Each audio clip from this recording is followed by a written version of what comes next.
Hello friends, कैसे हो? Hope सब बढ़िया होंगे। Welcome to my YouTube channel UGC NET commerce made easy.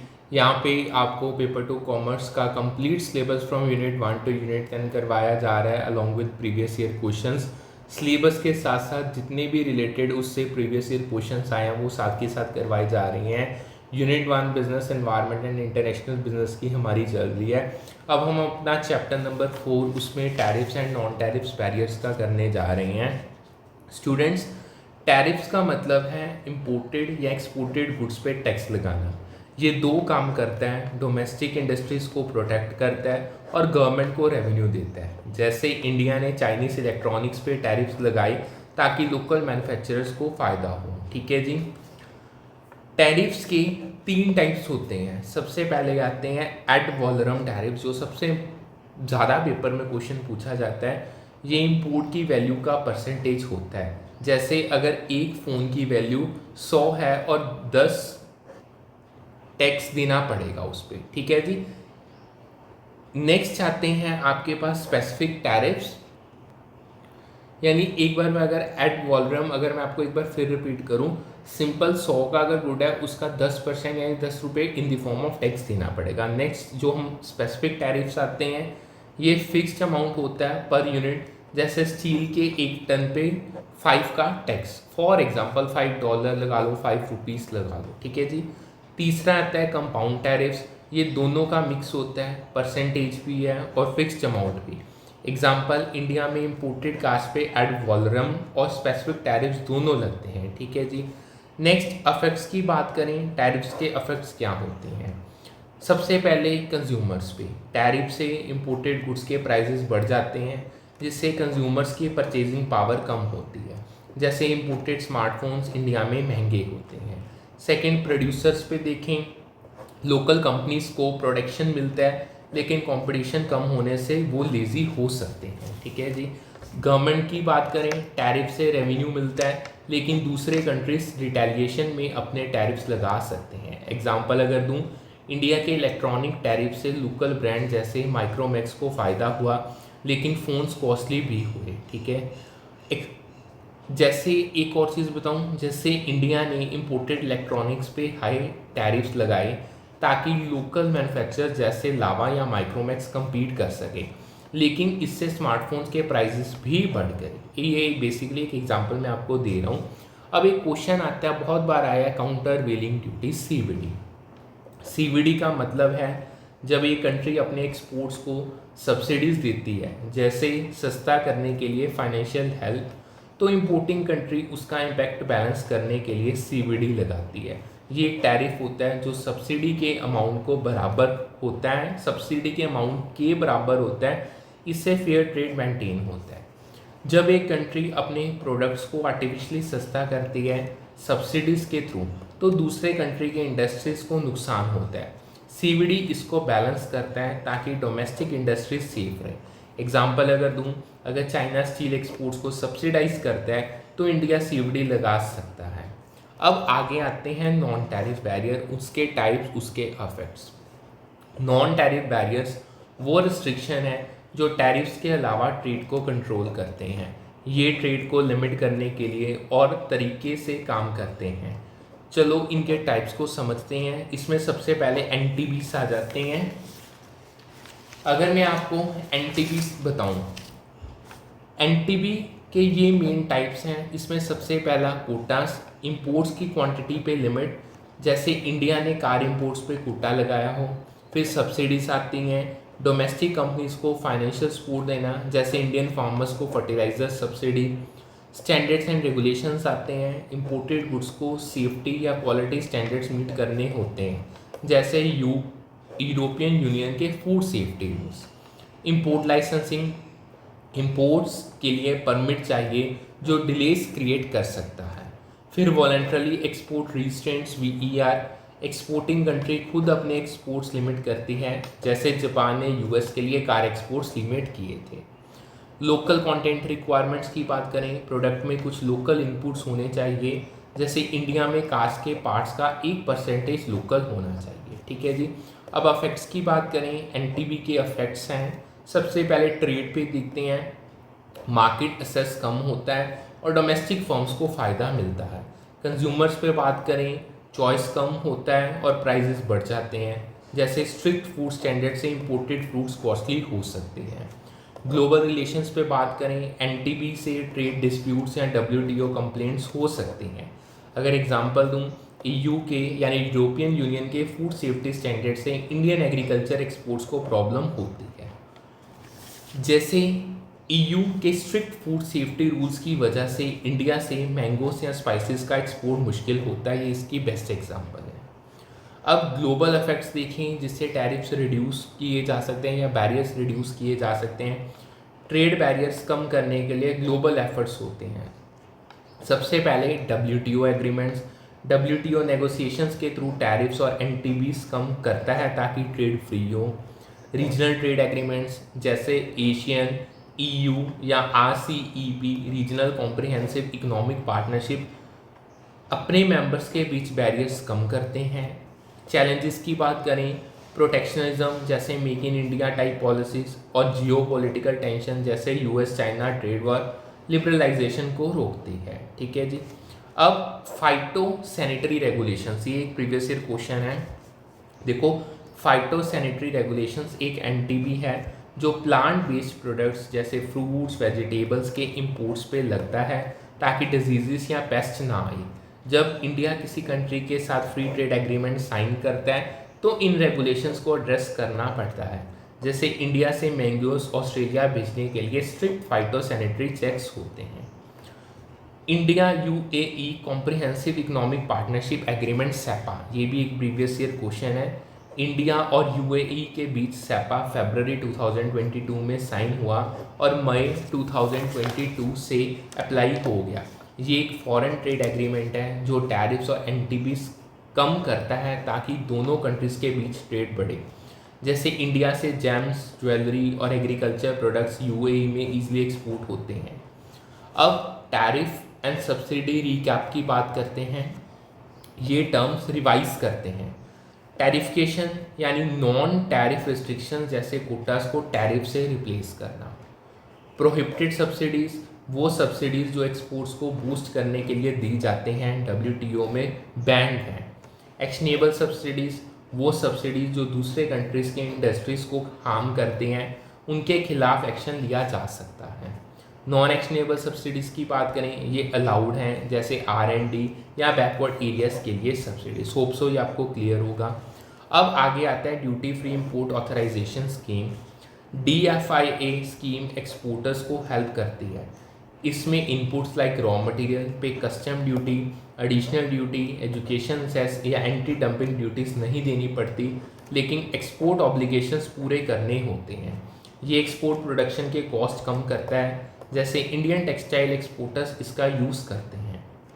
Sporadic dumping, again ये एक प्रीवियस ईयर क्वेश्चन है। स्पोरेडिक डंपिंग का मतलब है जब कोई कंट्री टेम्पररी सरप्लस यानी ज़्यादा स्टॉक को फॉरेन मार्केट्स में सस्ते में बेचती है लेकिन डोमेस्टिक प्राइसेस पे असर नहीं होने देती। जैसे इंडिया में एक्स्ट्रा शुगर स्टॉक्स हो तो उसको लो प्राइस पे अफ्रीका में सेल कर देना।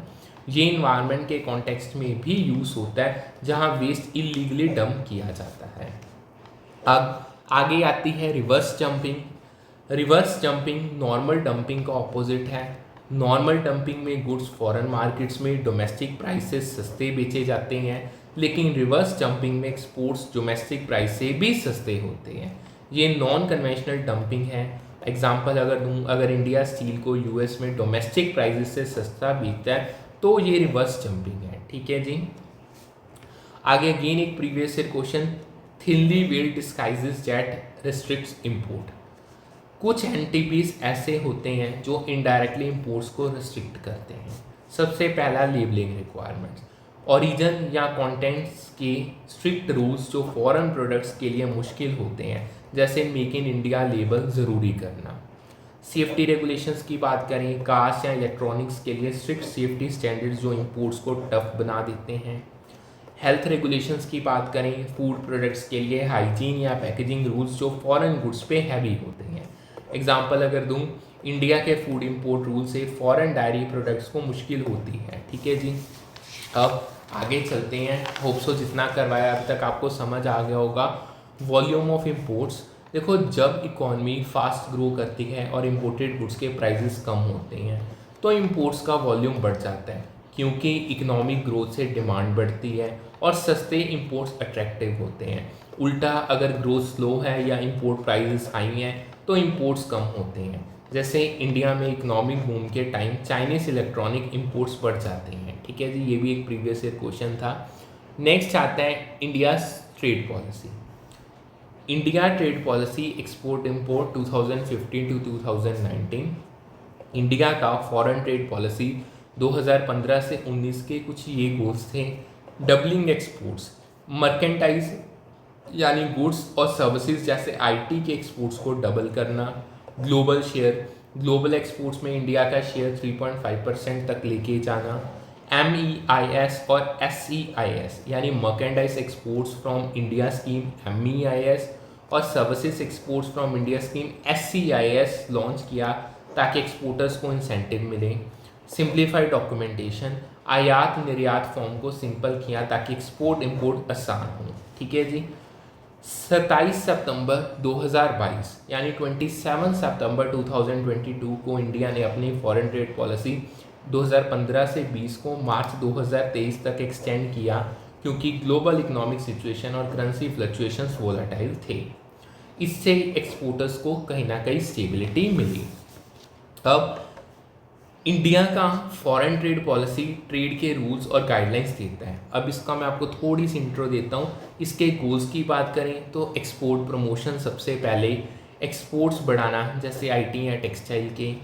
इंडस्ट्रियल ग्रोथ, लोकल इंडस्ट्रीज़ को सपोर्ट करना। FDI अट्रैक्शन, फॉरेन इन्वेस्टमेंट को इनवाइट करना। इकोनॉमिक डेवलपमेंट की बात करें, ओवरऑल इकोनॉमी को बूस्ट करना। इंडिया ने ट्रेड को आसान करने के लिए ये सब किया। सबसे पहले एक्सपोर्ट स्कीम्स जैसे MEIS और SCIS को लॉन्च किया। सिंप्लीफाइड कस्टम्स, कस्टम प्रोसीजर्स को इजी किया। SCZ स्पेशल इकोनॉमिक जोन्स बनाए जहां एक्सपोर्ट ओरिएंटेड इंडस्ट्रीज़ को बेनिफिट मिलते हैं, जैसे कैंडला SCZ। ट्रेड एग्रीमेंट्स की बात करें जैसे इंडिया UAE CEPA, ठीक है जी, ये सब चलाए गए। पॉलिसी एग्रीकल्चर, टेक्सटाइल्स और सर्विसेज जैसे IT पे फोकस करती है। ये वैल्यू एडिशन यानी प्रोडक्ट्स को बेटर करना और सस्टेनेबल डेवलपमेंट को प्रमोट करता है, जैसे इंडियन ऑर्गेनिक फार्मिंग एक्सपोर्ट्स को पुश कर रही है। ठीक है जी, होप्स आपको जितना करवाया समझ आ गया है। अब आगे चलते हैं, इंडिया फॉरेन ट्रेड पॉलिसी के टॉपिक को डेप्थ में करते हैं। स्टूडेंट्स, इंडिया का फॉरेन ट्रेड पॉलिसी टाइम के साथ बदला है। चलो टाइमलाइन देखते हैं। प्री 1991 पहले इंडिया ने प्रोटेक्शनिस्ट पॉलिसीज रखी थी। हाई टैरिफ्स, कोटास और इंपोर्ट लाइसेंसिंग, ये सेल्फ रिलायंस के लिए था, मतलब अपने इंडस्ट्रीज़ को प्रोटेक्ट करना और इंपोर्ट्स कम करना। जैसे फॉरेन कार्स या इलेक्ट्रॉनिक्स पे बहुत रेस्ट्रिक्शंस थी। पोस्ट 1991 लिबरलाइजेशन, 1991 के इकोनॉमिक रिफॉर्म्स ने सब बदल दिया। टैरिफ्स कम किए, एक्सपोर्ट्स को प्रमोट किया और FDI यानी फॉरेन डायरेक्ट इन्वेस्टमेंट को इन्वाइट किया। इससे इंडिया ग्लोबल मार्केट में खुला। 21st सेंचुरी की बात करें, अब फोकस है एक्सपोर्ट लेड ग्रोथ पे। ग्लोबल वैल्यू चेन्स जैसे आईफोन के पार्ट्स बनाने में हिस्सा में इंटीग्रेट होने पे और डिजिटल ट्रेड जैसे ई-कॉमर्स पे। एग्जांपल अगर दूं, 1990 के बाद मारुति सुजुकी जैसे जॉइंट वेंचर्स और IT एक्सपोर्ट्स बढ़े। अब फीचर्स की बात करें 2023 की पॉलिसी के, FTP 2023 एक एम्बिशियस पॉलिसी है जो इंडिया को ग्लोबल ट्रेड हब बनाना चाहती है। ये ministry of commerce and industries ने लॉन्च किया। चलो उसके मेन फीचर्स को देखते हैं। FTP 2023 के ये मेन कुछ पॉइंट्स हैं। सबसे पहले एक्सपोर्ट टारगेट, 2030 तक $2 ट्रिलियन के एक्सपोर्ट्स का गोल है। ये बहुत बड़ा टारगेट है। सिंप्लीफिकेशन की बात करें, एक्सपोर्टर्स और इंपोर्टर्स के लिए प्रोसेसेस को इजी किया गया है, जैसे पेपर वर्क कम करना या किया जाएगा। ई-कॉमर्स फोकस की बात करें, डिजिटल ट्रेड और क्रॉस बॉर्डर ई-कॉमर्स जैसे अमेजोन या फ्लिपकार्ट के ग्लोबल वर्जन्स को प्रमोट किया जा रहा है। इंसेंटिव्स की बात करें, स्कीम्स जैसे EPCG यानी मशीनरी इंपोर्ट्स पे ड्यूटी एग्जम्पशन और ड्यूटी एग्जम्पशन स्कीम एक्सपोर्टर्स को हेल्प करते हैं।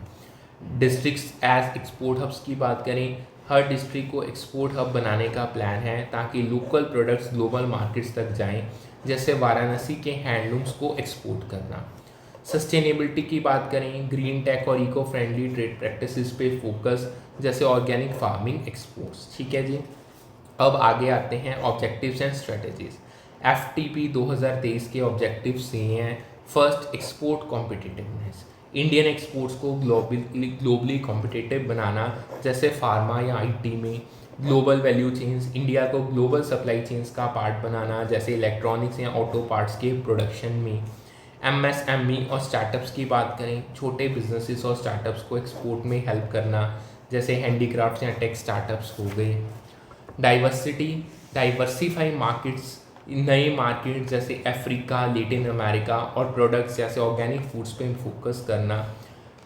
स्ट्रेटजीज आती हैं, स्ट्रेटजीज की बात करें उसमें सबसे पहले ट्रेड फैसिलेशन, डिजिटल प्लेटफॉर्म्स जैसे ट्रेड कनेक्ट प्लेटफॉर्म से एक्सपोर्ट इंपोर्ट प्रोसेसेस आसान होते हैं। सेक्टोरल फोकस की बात करें, टेक्सटाइल्स, इलेक्ट्रॉनिक्स, फार्मा और एग्रीकल्चर पे फोकस, जैसे इंडिया के जेनरिक मेडिसिन्स वर्ल्ड में फेमस हैं। बाइलेटरल एग्रीमेंट्स की बात करें, UAE, ऑस्ट्रेलिया और EU के साथ ट्रेड एग्रीमेंट्स, जैसे इंडिया UAE सैपा हो गया। स्किल डेवलपमेंट की बात करें, वर्कफोर्स को हाई वैल्यू इंडस्ट्रीज जैसे IT AI के लिए ट्रेन करना। अब इम्पैक्ट इसका इंडियन इकॉनमी पे पड़ा है, अब उस इम्पैक्ट को हम समझते हैं। FTP का इंडियन इकॉनमी में क्या इम्पैक्ट है। सबसे पहले इकोनॉमिक ग्रोथ, एक्सपोर्ट्स इंडिया के GDP का 20% कंट्रीब्यूट करते हैं और FTP 2023 इसको और बढ़ाना चाहता है। जॉब क्रिएशन की बात करें, टेक्सटाइल्स, IT और फार्मा जैसे सेक्टर्स में लैक्स जॉब क्रिएट होते हैं, जैसे बेंगलोर के IT हब्स हो गए। FDI इन्फ्लोज की बात करें, लिबरल पॉलिसीज से मैन्युफैक्चरिंग और सर्विसेज में फॉरेन इन्वेस्टमेंट आती है, जैसे Hyundai का इंडिया में प्लांट। चैलेंजेस, इंफ्रास्ट्रक्चर प्रॉब्लम्स जैसे poor roads, high logistic cost और ग्लोबल कंपटीशन जैसे चाइना से, ये सारे के सारे चैलेंजेस हैं। एग्जाम्पल अगर दूं, इंडिया के फार्मा एक्सपोर्ट्स जो FTP के इंसेंटिव से बूस्ट हुए ने इंडिया को फार्मेसी ऑफ वर्ल्ड बनाया। हम affordable generic medicine globally supply करते हैं, जैसे COVID-19 वैक्सीन। सो आपको जितना करवाया उतना अच्छे से समझ आ गया होगा। इसी सेशन को यहीं पे वाइंड अप करते हैं। Complete syllabus from unit 1 to unit 10 करवाया जाएगा along with all previous year important questions. So मिलते हैं with a new session with a new set of topics. Thank you.